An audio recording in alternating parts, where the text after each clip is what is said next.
सबको स्क्रीन दिख रहा है? Yes sir.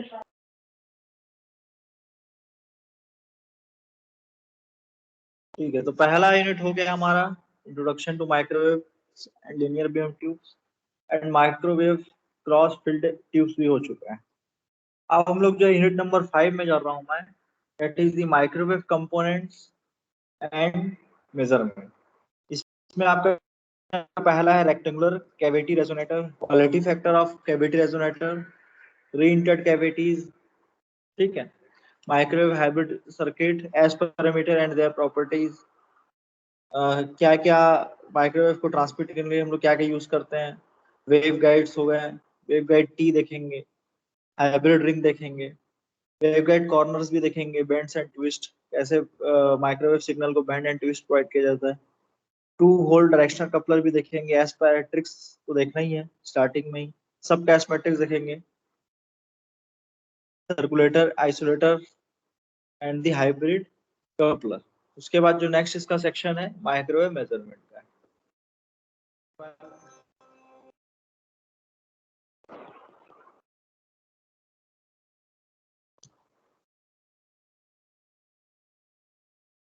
तो सबसे पहले हम लोग देखते हैं कैविटी रेजोनेटर। तो ये स्ट्रक्चर आप लोग को याद होगा, जिसकी मैं चर्चा कर चुका हूँ, कैसे जो है वी वेव्स आई वेव्स में कन्वर्ट होता है, मतलब वोल्टेज वेव करंट वेव में कन्वर्ट होता है, और करंट वेव कैसे वोल्टेज वेव में कन्वर्ट होता है।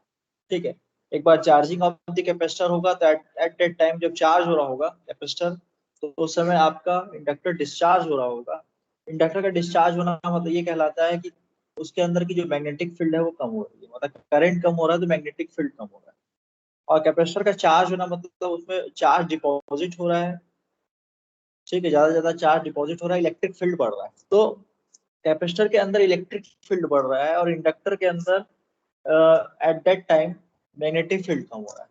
और जब इंडक्टर में मैग्नेटिक फील्ड बढ़ेगा तो उस समय पे इंडक्टर में, कैपेसिटर में आपका इलेक्ट्रिक फील्ड कम होते जाएगा। तो इस तरीके से charging and discharging of the inductor and capacitor, और इस तरीके से वोल्टेज एंड करंट वेव का ट्रांसमिशन होता है। तो इसी यही सेम फिलॉसफी का हम लोग यूज करते हैं। जब मैंने आपको एक क्लाइस्ट्रॉन जब पढ़ा था तो मैं कैविटी स्ट्रक्चर के बारे में बता रहा था, कैविटी स्ट्रक्चर में कैसे हम लोग, एक रिंग रहता है, वो जो रिंग है उसका रिंग जो है वो एक तरीके से इंडक्टर की तरह बिहेव करता है। और जो इंडक्टर के जो कैविटी है, जो के बीच जो कैविटी रहता है, जो क्या बोलना चाहिए, जो गैप है जिसे हम लोग गैप वोल्टेज निकालते थे, वो ऐसे कैपेसिटर वोल्टेज की तरह वर्क करता है। और हम लोगों ने देखा था कि कई सारे रिंग्स को जो हम लोग पैरेलल में कर देंगे तो एक तरीके से मेंदू बड़ा एक कैविटी की तरह फॉर्मेशन करता था। इस पर हम लोग चर्चा कर चुके हैं, तो उसको बस ऐसे ही देख लो। वह ना,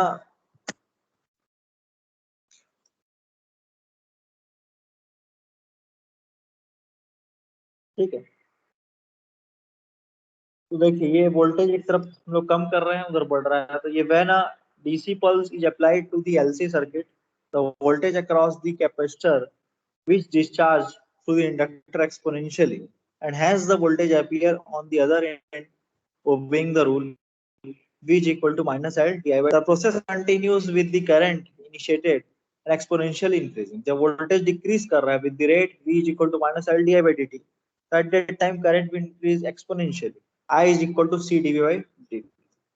तो डिफरेंशियल इक्वेशन का सॉल्यूशन आप जब निकालोगे तो एक्सपोनेंशियल के फॉर्म में होगा। The differential equation obey the harmonic solution उस ग्राफ सोर्स बिलो। तो ये इस तरीके से वी आई वेव्स का हो रहा है, तो एक तरफ वोल्टेज डिक्रीज कर रहा है तो करंट इंक्रीज हो रहा है, तो इस तरीके से विद 90 डिग्री फेज शिफ्ट ये रहेगी। Voltage and current out of phase by 90 degree such that when the voltage decreases the current increases has a negative resistance। तो वोल्टेज इंक्रीज कर रहा है तो करंट डिक्रीज कर रहा है, करंट जब इंक्रीज कर रहा है तो वोल्टेज डिक्रीज कर रहा है। तो ये फिनोमेना क्या है, नेगेटिव रेजिस्टेंस का। मतलब एक्चुअली रेजिस्टेंस में क्या होता है, जब वोल्टेज आप बढ़ाओगे तो करंट भी बढ़ता है। जब पॉजिटिव रेजिस्टेंस होता है तो उसमें आप जितने जैसे जैसे आप करंट बढ़ाते जाओगे वैसे वैसे आपका वोल्टेज भी बढ़ेगा। ठीक है, तो ये एक नया चीज आप देखेंगे। जैसे कि ओम्स लॉ की बात करें, ये रेजिस्टेंस है आर और ये करंट इसमें आई बह रहा है, इसके क्रॉस जो वोल्टेज दैट इज वी, तो V is equal to V is proportional to the current I। जैसे जैसे आप करंट बढ़ाते जा रहे हो वैसे वैसे वोल्टेज अक्रॉस दी रेजिस्टेंस बढ़ते जा रहा है, और इसको हम लोग V is equal to R into I करते हैं। तो ये जो R है, जैसे आप वोल्टेज बढ़ा रहे हो तो करंट बढ़ रहा है, ये जो R है ये रिप्रेजेंट कर रहा है पॉजिटिव रेजिस्टेंस। वोल्टेज बढ़ाओगे तो करंट बढ़ेगा, करंट बढ़ाओगे तो वोल्टेज बढ़ेगा। लेकिन जब हम लोग इस टैंक सर्किट के देखते हैं या कैविटी स्ट्रक्चर में देखते हैं, जब आप वोल्टेज बढ़ा रहे हो तो करंट डिक्रीज कर रहा है, और जब आप करंट बढ़ा रहे हो तो वोल्टेज डिक्रीज कर रहा है। तो ये जो जस्ट अपोजिट दिख रहा है आपको, तो ये V is equal to I R अभी भी होगा विद द नेगेटिव रेजिस्टेंस। तो R is equal to minus R, R L लिख रहा हूँ, negative resistance into the current I. तो ये हो गया नेगेटिव रेजिस्टेंस फिनोमिना। जब भी नेगेटिव रेजिस्टेंस फिनोमिना फॉलो करेगा तो हम उस सर्किट को एज ए ऑक्सीलेटर यूज करते हैं, एज ए ऑक्सीलेटर यूज करते हैं। आप लोगों ने देखा होगा किस तरह से वोल्टेज बढ़ा रहे हैं, करंट बढ़ा रहे हैं, मान लो ये वोल्टेज डिक्रीज कर रहा है, ये जो फिनोमिना है इस पूरे इस क्षेत्र में हम लोग क्या करेंगे, एज ए ऑक्सीलेटर यूज होगा। ठीक है, यहाँ तक क्लियर सभी को? सर आरएन क्या है? Negative resistance. Yes. Negative resistance का मतलब ये होता है कि वोल्टेज बढ़ाओगे करंट डिक्रीज करेगा, करंट बढ़ाओगे तो वोल्टेज इंक्रीज करेगा। तो in the fundamental property of, ये फंडामेंटल प्रॉपर्टी है किसी भी ऑक्सीलेशन के लिए, ये फंडामेंटल प्रॉपर्टी है नेगेटिव रेजिस्टेंस। प्रैक्टिकली जो होता है ऑक्सीलेशन सस्टेन नहीं होता, तो oscillation are damped in nature, मतलब एप्सिलॉन इज इक्वल टू 0 नहीं होगा, epsilon is greater than equal to 1 होगा। ठीक है, सस्टेन नहीं होगा, डैम्ड ऑक्सीलेशन होगा। डैम्ड ऑक्सीलेशन मतलब ये होता है कि उसका जो एम्पलीट्यूड है डिक्रीज करते जाएगा। तो ये आप लोगों को दिख रहा होगा, इसका जो एम्पलीट्यूड है वो डिक्रीज करते जा रहा है। Practically it is not possible sustained oscillation, तो ये धीरे धीरे डिक्रीज करते जा रहा है। ठीक है, पावर वोल्टेज बढ़ रहा है तो करंट बढ़ रहा है, तो V into I is equal to power consumption is equal to in the circuit is equal to 0। तो ये दोनों कर लोगे, एक कॉस थीटा और साइन थीटा, एक आपको दिख रहा है कॉस थीटा और एक दिख रहा है साइन थीटा। तो कॉस थीटा और साइन थीटा को वो करोगे, हेलो क्लास चल रहा है भैया, हेलो, हाँ हाँ। तो इस तरीके से वोल्टेज बढ़ा रहा है तो करंट डिक्रीज हो रहा है। तो आप क्या देख रहे हो, अगर वोल्टेज कॉस वेव है और करंट साइन वेव है, तो cos theta into sine theta का जब आप इंटीग्रेशन करोगे, पावर क्या होता है वोल्टेज इंटू करंट, जब आप cos theta into sine theta का इंटीग्रेशन करोगे तो 0 आएगा।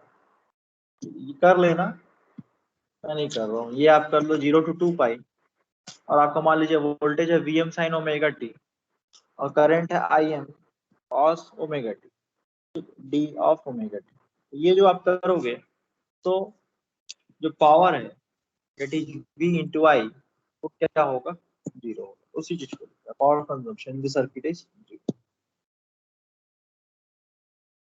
ठीक, तो सस्टेन्ड ऑसिलेशन करने के लिए हम लोग क्या करते हैं, एक स्विच की तरह जो कार्य करता है उस डिवाइस का यूज करते हैं, that is the tunnel diode या फिर ATT diode, larger transit time device. तो ये हम लोग यूनिट नंबर 3 में पढ़ेंगे। लेकिन अभी जो है जैसे यहाँ पे दिख रहा है आप लोग को, यहाँ पे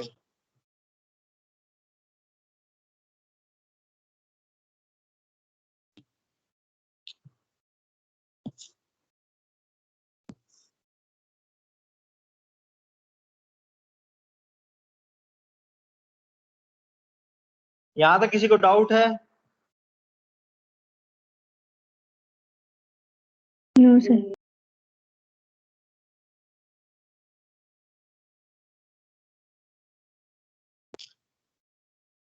ठीक है, तो ये जो स्विच दिख रहा है आपको, मैं एक्चुअली पीडीएफ इसको उससे खोलता हूँ।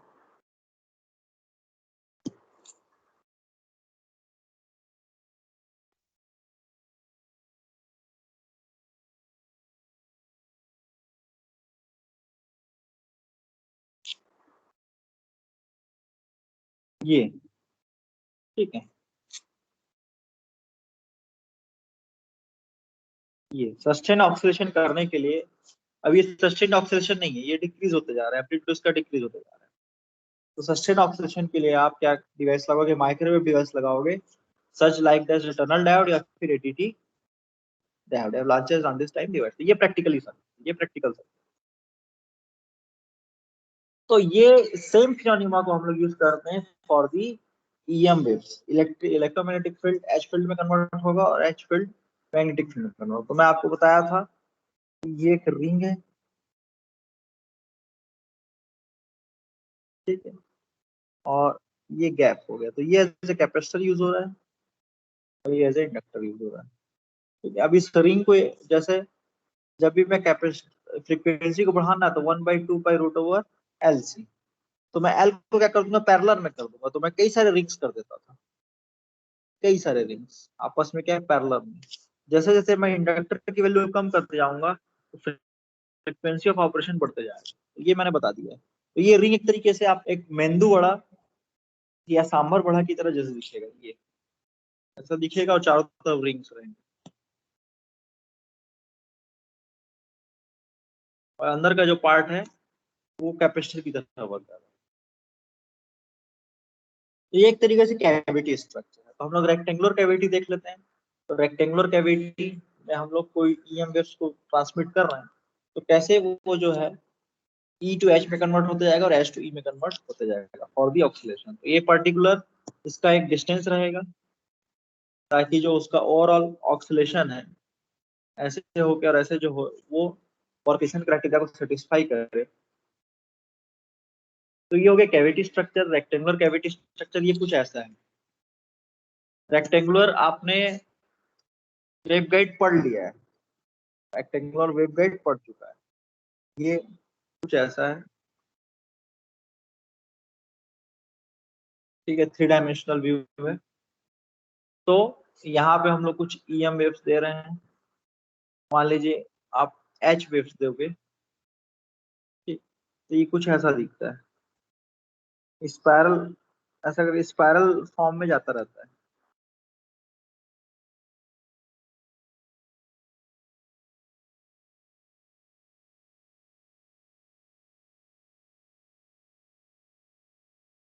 करंट वेव या फिर magnetic field circular in nature, it is converted to the electric field like this।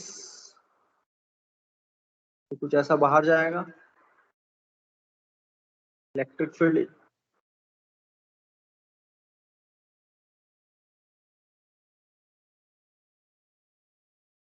जो कि ये जा रहा है आपका कंडक्टर में जा रहा है, जो कि आपका रेक्टेंगुलर वेवगाइड है उसके कंडक्टर को ऐसा जोड़ते जा रहा है।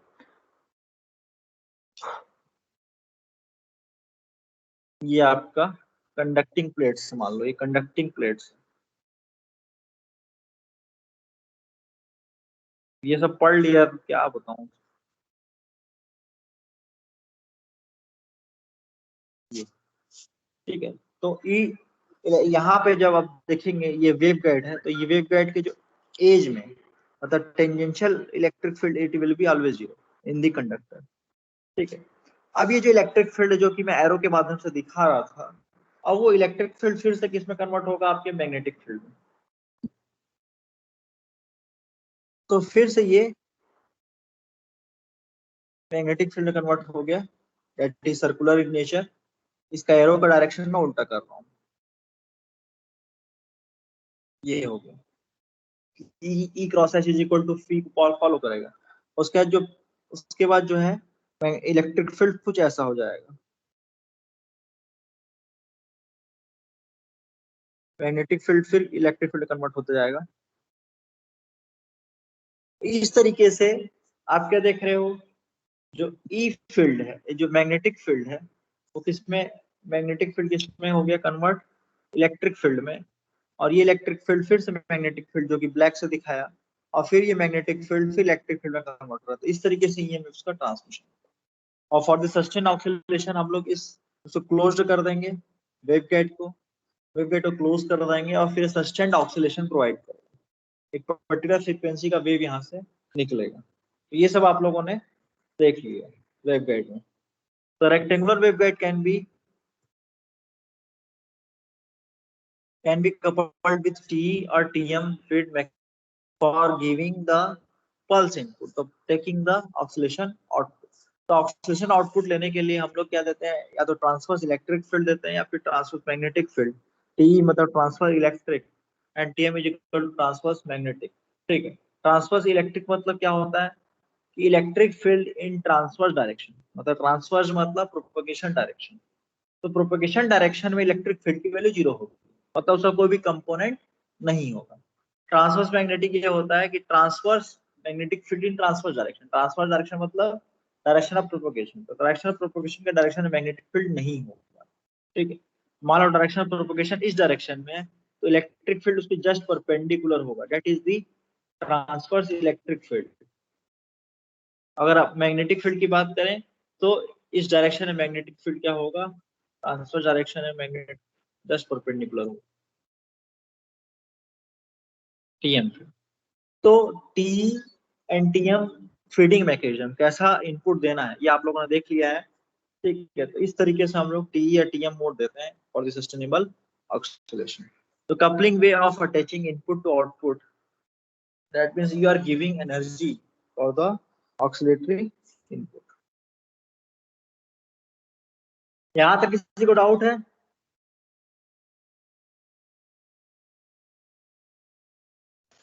No sir. तो तुम लोग भी इस चीज को समझ लो, कुछ चीजें जो मतलब कई सारी चीजें होती हैं जो हम लोग नहीं समझ पाते दुनिया में। एक होता है आप जिस हम लोग 8 से 9 डायमेंशन में जीते हैं। डायमेंशन मतलब हिंदी में आयाम। ठीक है, डायमेंशन। आप जानते हैं कि अगर मैं कहीं पे बैठा हूं तो मेरे 3 कोऑर्डिनेट्स हैं, एक तो एक्स वाई एंड जेड। लंबाई हो गया, चौड़ाई हो गया और ऊंचाई हो गया। तो लंबाई चौड़ाई ऊंचाई ये आपके कोऑर्डिनेट्स हो गए, ये आपका डायमेंशन हो। इसके अलावा डायमेंशन होता है कि टाइम। ठीक है, इस ग्रह में आप किसी और टाइम से हो सकता है किसी और लोक में हो, किसी और ग्रह में हो, लोक मतलब किसी और ग्रह में, तो आपकी टाइमिंग बदल जाएगी। अगर मान लीजिए आप ब्रह्म लोक में हैं तो आप पूरा 1000 साल या 10,000 साल यहाँ पे निकालोगे तो वहां 1 सेकंड ही निकलेगा। तो ये डिपेंड करता है कि कौन सा आप ग्रह में है। तो टाइम भी एक चीज है, एक्स हो गया, वाई हो गया, जेड हो गया एंड टी हो। ठीक है, X Y Z and T, ये हो गए 4 डायमेंशन।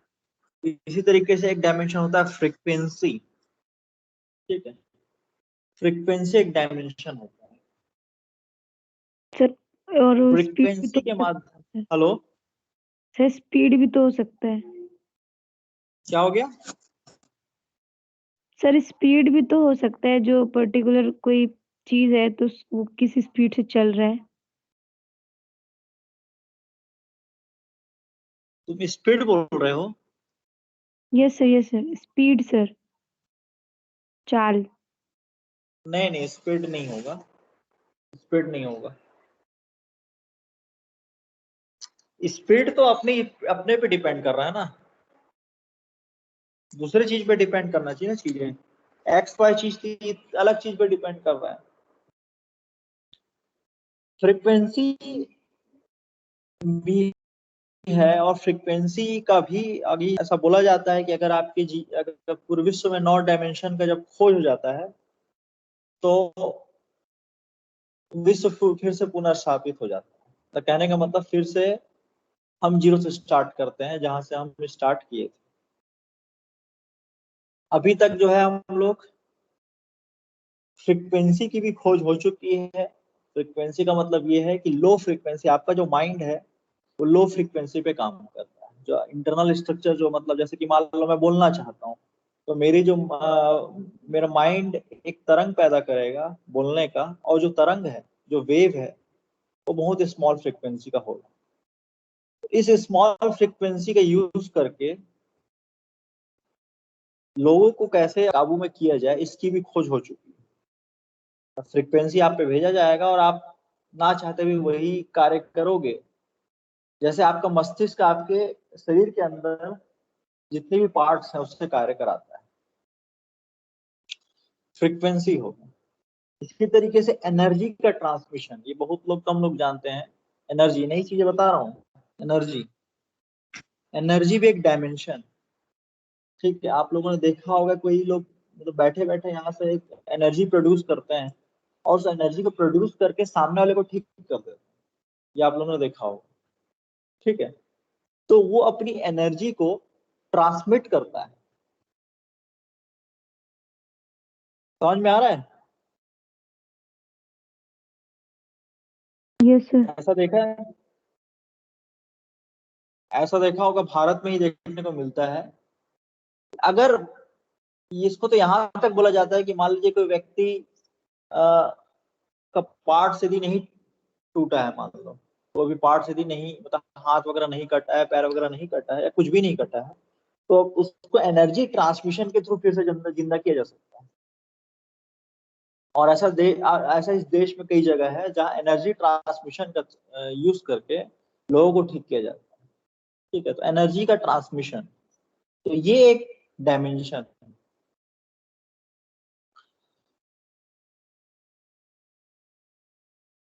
तो इस तरीके से अभी तक हम लोग 6 डायमेंशन खोज कर चुके हैं। 6 से 7 से हुआ, 7, 8 और 9 डायमेंशन हुआ, वैसी फिर से दुनिया फिर से स्टार्ट होगी। कहने का मतलब ये है कि जो एनर्जी ट्रांसमिशन है,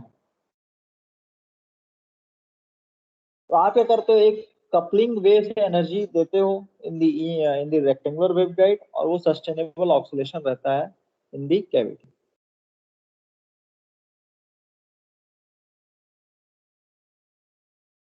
तो हम लोग मेन पॉइंट में आते हैं।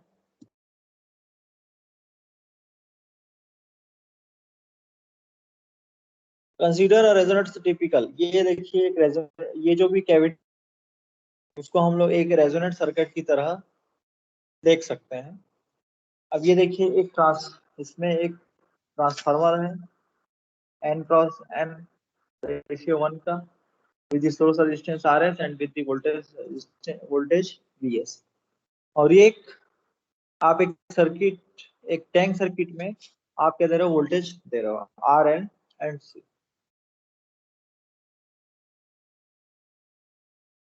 तो अगर मैं इसको, अगर आपने नेटवर्क एनालिसिस पढ़ा होगा, तो इस 2 डायमेंशनल सर्किट को मैं 1 डायमेंशनल सर्किट में कन्वर्ट कर सकता हूँ विद द एन जो रेजिस्टेंस है। अगर मैं यहाँ पे आउटपुट रेजिस्टेंस देखूं यहाँ से, तो इसका जो आउटपुट रेजिस्टेंस होगा वो एन स्क्वायर आर एस होगा, एन स्क्वायर आर एस। इस ये आर एस जो है यहाँ पे जब जाएगा तो N square R S resistance provide करेगा। तो जो सेकेंडरी सर्किट है वो अब कुछ ऐसा दिखेगा, एन स्क्वायर आर एस और वी एस ये होगा, और आर एल सी तो आपका पहले से, ठीक है।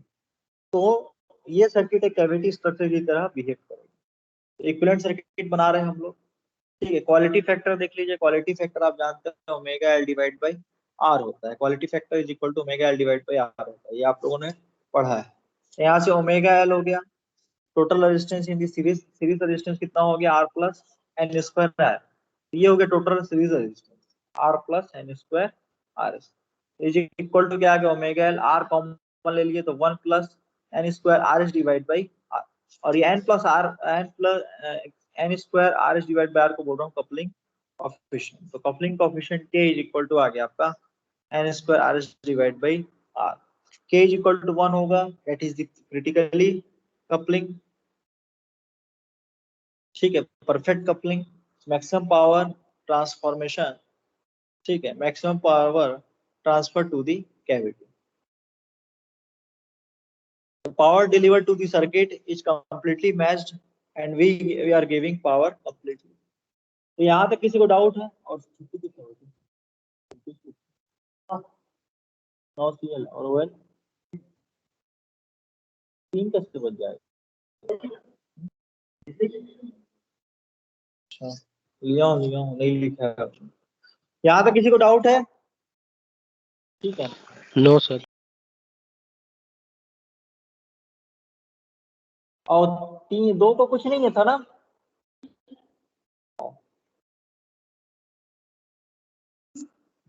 तो k is equal to 1, that is the over coupling, mismatch and standing wave formation। तो भी जो भी वेव दोगे रिटर्न बैक हो जाएगा, मिसमैच हो जाएगा। तो k is equal to 1 is the perfect coupling और इसे मैक्सिमम वैल्यू मिलेगी। तो k जो है यहाँ पे एज ए VSWR यूज होता है, voltage wave standing ratio. Voltage wave standing ratio is nothing but ratio of the impedance, that is ZL divided by Z0। it is just like ZL divided by Z0। तो VSWR आप लोगों ने देखा होगा ZL divided by Z0 होता है। तो यहाँ पे जो ZL है एक तरीके से n square RS है divide by the resistance, that is दी, ये हो गया coupling factor, coupling coefficient. k is less than 1 रहेगा तो that is the under sampling या फिर अंडर कपलिंग। तो ये हो गया VSWR is always less than 1। तो ये हो गया derivation part of the cavity structure. अब कैविटी स्ट्रक्चर का हम लोग देख लेते हैं, रेक्टेंगुलर कैविटी रेजोनेटर देख लेते हैं। तो रेक्टेंगुलर कैविटी रेजोनेटर का डायमेंशन क्या क्या है? एक तो x इक्वल टू 0। अगर मान लो यहाँ से देखूं इसका थ्री डायमेंशनल व्यू देखूं, तो एक 3D अगर कोई पासा है समझ लो, तो उसके तीन डायमेंशन होंगे, एक तो x होगा, y होगा, z होगा। ठीक है, तो ये आपको दिख रहा है x एक्सिस, ये ले लो, किसी को y ले लो और किसी को z ले लो। ठीक है, तो ये x हो गया, इसको मैं z ले लेता हूँ, हाइट है, और ये y हो गया।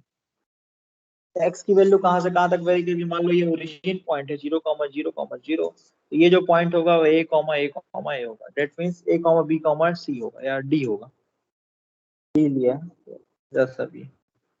ठीक है, तो जो आपका जो कैविटी स्ट्रक्चर है उसकी जो लेंथ है, दैट इज दी, लंबाई है आपकी a है, x is equal to 0 to a तक वेरी करेगा, y दैट इज दी चौड़ाई या फिर breadth, y is equal to 0 to b and z is equal to 0 to t, that is the height. तो ये आपके 3 बॉल्स हैं। ठीक है, एक जैसे कि हम लोग देखें, जैसे कि मान लो कोई भी रेजोनेंट कैविटी जो बनेगा वो 6 वॉल से बनेगा। एक तो ये वॉल हो गया, एक तो ये वॉल हो गया, एक तो पीछे एक वॉल होगा, सामने एक वॉल होगा। ठीक है, तो ये 6 प्लेट्स हैं और ये 6 प्लेट्स मिलके क्या बनाएंगे? आपकी कैविटी स्ट्रक्चर बनाएंगे। और उसका जो डायमेंशन है a cross b cross d। तो यहाँ से वेव इक्वेशन लिख लिया, del square is equal to gamma square ई,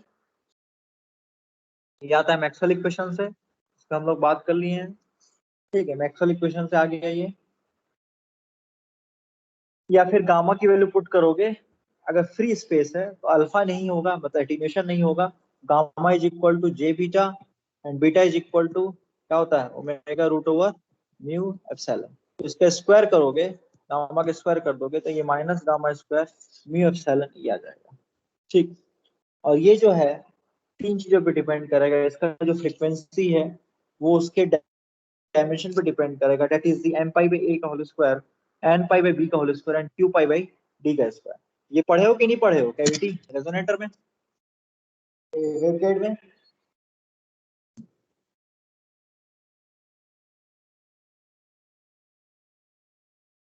पढ़े हो? सर रेजोनेंस तो पढ़े हैं सर, पर ये वाला नहीं याद आ रहा। अरे तुम लोग रेक्टेंगुलर वेवगाइड पढ़े हो कि नहीं पढ़े हो? Yes sir, yes sir. हाँ, तो उसी का तो है, रेक्टेंगुलर वेवगाइड के जो है ये इक्वेशन। Yes sir. ये इसका इक्वेशन का डेरिवेशन अब आधा घंटा लग जाएगा, लेकिन ये वही इक्वेशन। ठीक है, तो ये जो फ्रीक्वेंसी है आपको जो दिख रही है, ये फ्रीक्वेंसी एक तो तीनों डायमेंशन पे डिपेंड कर रहा है। तो एम पाई बाई पहला मोड, एम की वैल्यू 0 1 से लेके इनफिनाइट तक रहेगी, एन की वैल्यू वैसे रहेगी, mode of the rectangular waveguide and Q, M N and Q, A B D. तो यहाँ से फ्रीक्वेंसी आ गया स्क्वायर रूट इसको करेंगे, एक स्टेप इसमें छूट गया है, इसको इधर लेके जाओगे तो ये एम पाई बाई ए का whole square plus N pi by B का whole square plus Q pi by D का होल स्क्वायर, ये आ जाएगा नीचे में 1/√1/म्यू नॉट एप्सिलॉन नॉट का रूट, ये रूट। और आप कैलकुलेटर में जाना, और कैलकुलेटर में ये 1/√ऑफ म्यू नॉट एप्सिलॉन नॉट करना, तो ये वैल्यू सी के इक्वल होती है, ठीक है, that is the velocity of light. यहाँ से आ गया फ्रीक्वेंसी इज इक्वल टू ये एक क्वेश्चन आप लोगों ने पढ़ा है। बस ये है कि आप जब वेवगाइड पढ़ रहे थे तो वेवगाइड में चूंकि आपने उसको क्लोज्ड कैविटी नहीं किया था, तो यहाँ पे जेड का फैक्टर नहीं था, तो ये नहीं था पहले, ये नहीं था, ठीक है। क्योंकि आपने क्लोज कर दिया, कैविटी कैविटी मतलब क्लोज्ड हो गई है, तो यहाँ पे ये वाला फैक्टर भी आ गया, ठीक है। अब साइनसोइडल सिग्नल देख रहे हैं, साइनसोइडल सिग्नल देख रहे हैं जो कि जिसका कंपोनेंट है इन द जेड डायरेक्शन, तो electric field into the Z direction and magnetic field component in the Z direction. ये आपके तीनों डायमेंशन पे डिपेंड करेगा, एक एक्स डायमेंशन हो गया, वाई डायमेंशन हो गया, जेड डायमेंशन। अब जो प्लेट्स हैं, आप प्लेट्स जो देख रहे हो, अगर मैं इसको एक्स डायरेक्शन लूं, electric field,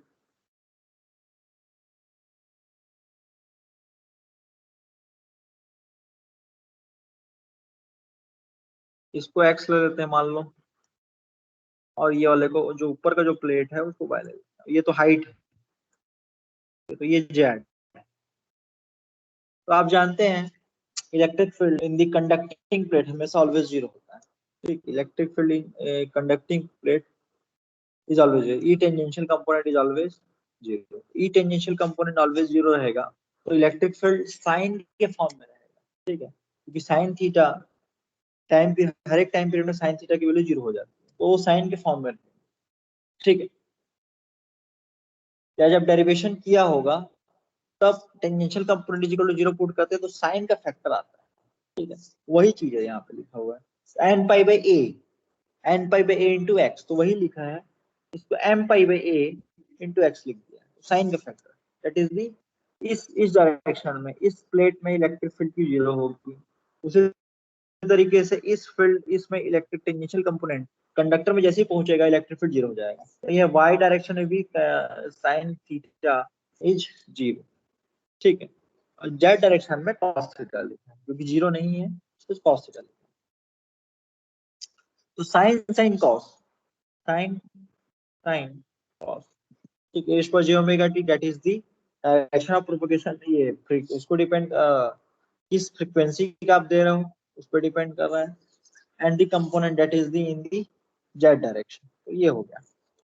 E Z is equal to E Z not sine pi by A X into sine N pi by B Y और cos q पाई बाई d इंटू जेड। यहाँ पे किसी को डाउट है?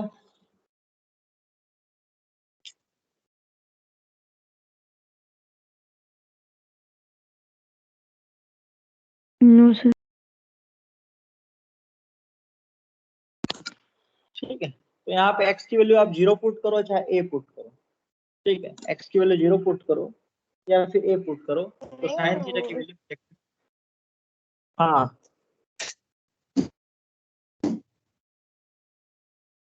तो आप क्या कर रहे हो, जैसे जो मेरा कंडक्टर का डायमेंशन है, कंडक्टर का डायमेंशन ये मान लीजिए x है, x इज इक्वल, x की वैल्यू यहाँ से, तो x is equal to zero एक प्लेट है और x is equal to a, तो x is equal to zero put करोगे या फिर x is equal to a put करोगे, ठीक है, तो साइन थीटा की वैल्यू ऑलवेज जीरो आएगी, the tangential component of the electric field is always zero, तो एक तो ये होगी, तो साइन साइन कॉस के फॉर्म में रहेगा आपका इलेक्ट्रिक फील्ड, ये डेरिवेशन आप लोगों ने उसमें भी किया होगा वेव गाइड्स में, तो भी मैं ऐसी बस ऊपर ऊपर से बता रहा हूँ,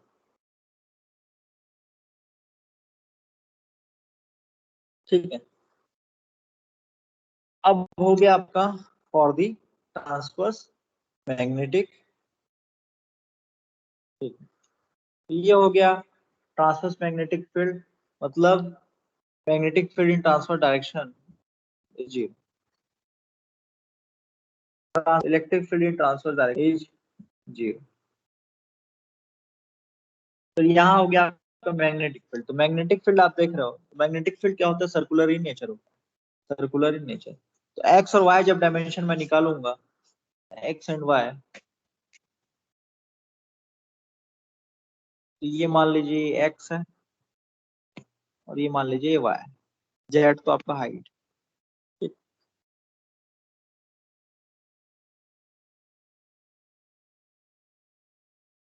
तो आपका जो मैग्नेटिक फील्ड है वो करली नेचर रहेगा, मतलब कहने का मतलब ये ऐसा ऐसा ट्रांसफर होगा। ये पीरियोडिक इन नेचर, पीरियोडिक करली nature,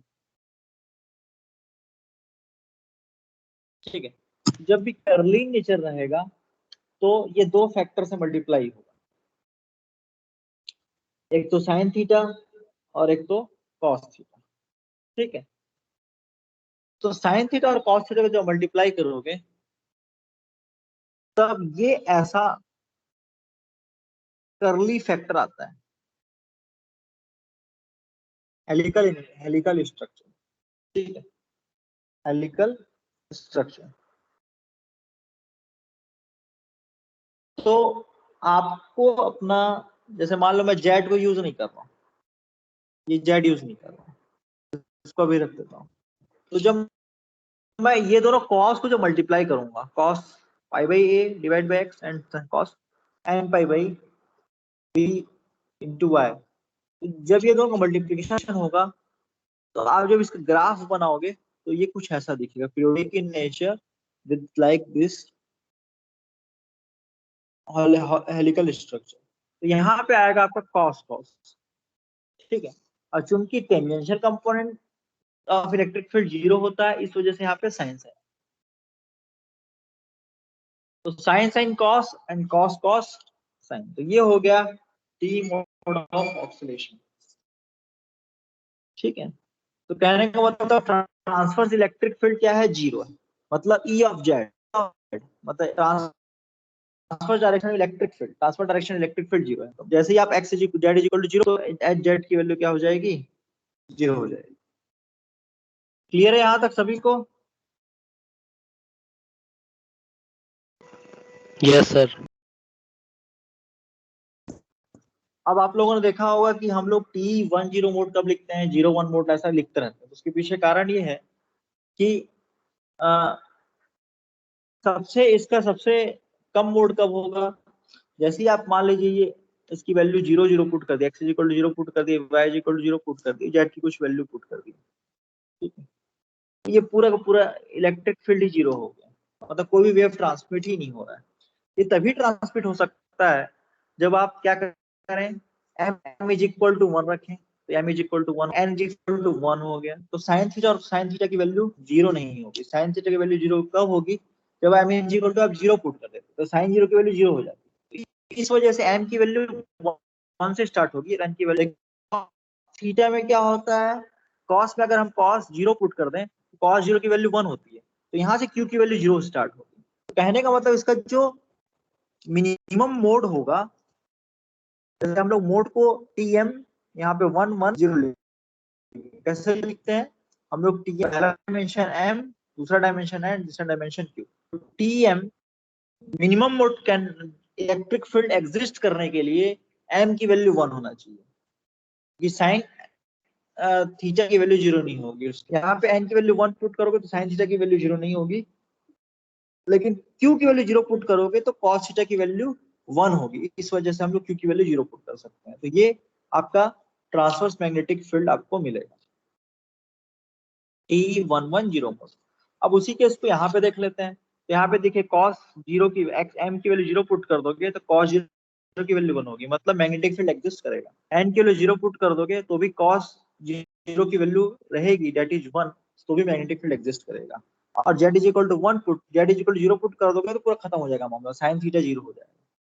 z is q is equal to 1 से स्टार्ट होगा। तो ये हो गया m 001। तो इसका जो मिनिमम मोड है, जिसको डोमिनेंट मोड भी कहा जाता है, तो ये हो गया आपका, दैट इज दी 001 मोड। यहां तक क्लियर है? Yes sir. तो डायमेंशन के हिसाब से कभी इसको हम लोग 0 1 कर देते हैं, कभी 1 0 कर देते हैं, ठीक है। अगर ए की वैल्यू ग्रेटर देन बी है और बी की वैल्यू ग्रेटर देन 1 है, तो उस पर डिपेंड करेगा।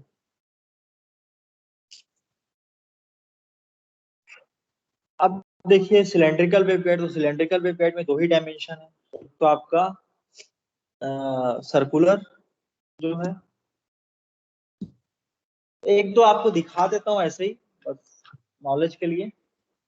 अगर आप देखें कि अगर आपसे क्वेश्चन पूछे कि m is equal to 1, m is equal to 1 क्या रिप्रेजेंट करता है? m इज इक्वल टू 1 क्या रिप्रेजेंट करेगा? Half wave, half wave. ये तो इलेक्ट्रिक फील्ड कुछ इस तरीके से ट्रांसमिट होगा, ये इलेक्ट्रिक फील्ड हो गया।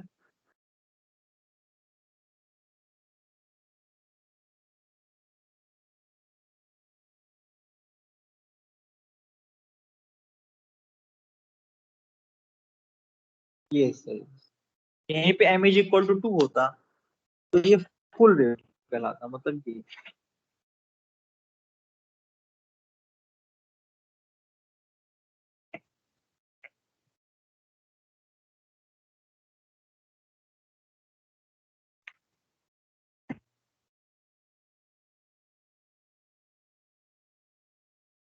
तो यहाँ पे आप वेव गाइड बना दो, ये आपका वेव गाइड बना रहा हूँ, ये वेव गाइड मैसेज आ रहा है।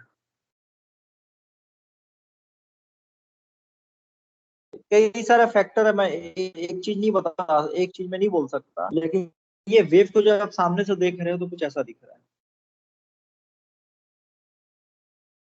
और m 2 में आप देखोगे वेव को सामने से तो कुछ ऐसा दिखेगा,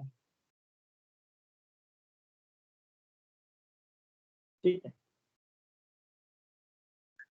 लेकिन आप जब बात करें उसकी cylindrical wave guide, cylindrical wave guide में आपकी दो ही एक्सेस है, एक तो आपका ये दो ही एक्सेस बोले, तो एक सर्कुलर, एक रेडियल एक्सेस है, एक ये डायमेंशन है,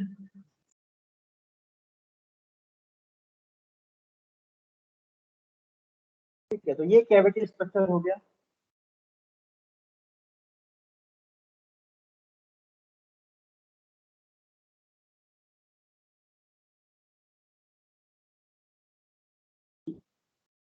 यहां तक किसी को डाउट है पूछ लो। जबकि रेक्टेंगुलर वेव गाइड कैसा होता है? ऐसा।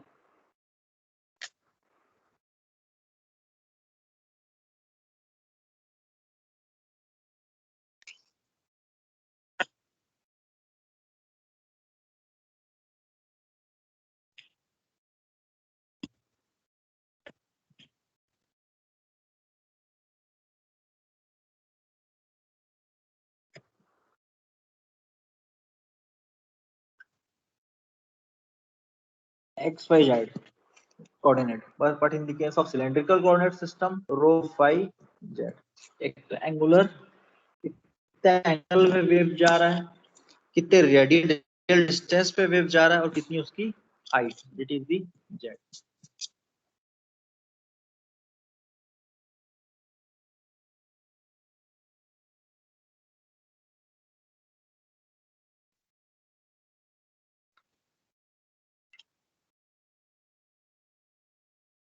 ये रेक्टेंगुलर वेवगाइड आपके सिलेंड्रिकल वेवगाइड तो नहीं है, आपके इसमें पहले था, लेकिन पहले क्या बोले, पहले भी नहीं था, ये नहीं है।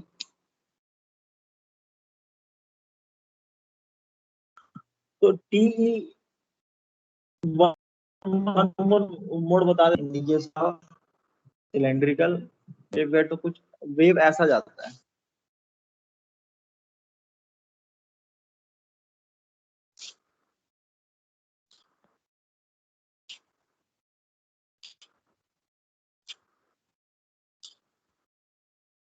ठीक है, तो मैं नोट्स दे दूंगा कैसे ये वेव्स बने हैं। T001 में वेव्स ऐसा जाएगा।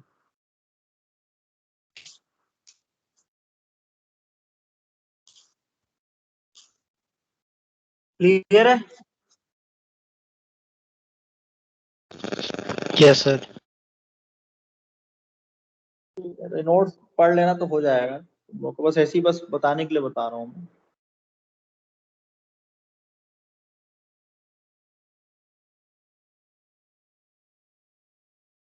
तो ये तो इलेक्ट्रिक फील्ड की बात हो गई। अगर आप मैग्नेटिक फील्ड की बात करें, transverse magnetic field TM mode, TM011 mode देखें तो फीडिंग पॉइंट बीच में इलेक्ट्रिक फील्ड है, तो दो टर्मिनल, एक तो positive terminal, negative terminal, electric field positive terminal and negative terminal. But जो मैग्नेटिक फील्ड है वो आप बीच में देते हो, मतलब एक्सिस है वहां पे आप मैग्नेटिक फील्ड देते हो। ठीक है, तो ये जो बीच का पॉइंट यहाँ पे आप मैग्नेटिक फील्ड दोगे, ये हो गया आपका फीडिंग पॉइंट। तो TM01 मोड के बारे में देखें तो यहाँ से ऐसा ऐसा दिखेगा,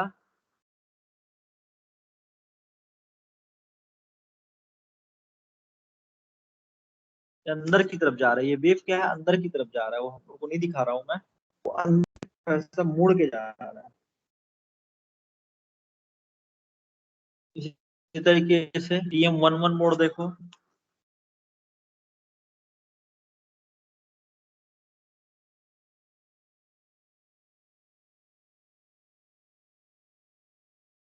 एक पॉजिटिव तो एक नेगेटिव।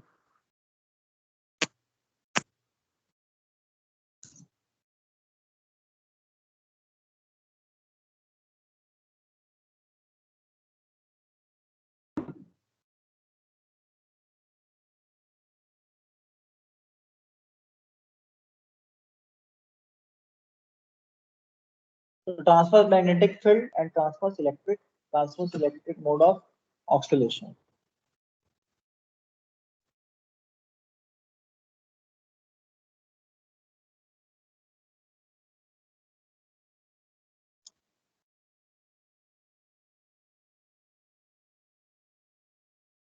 यहाँ तक किसी को डाउट है?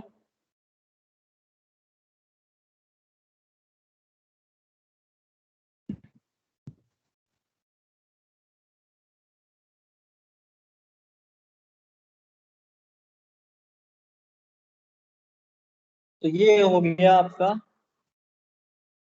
Cylindrical cavity resonator.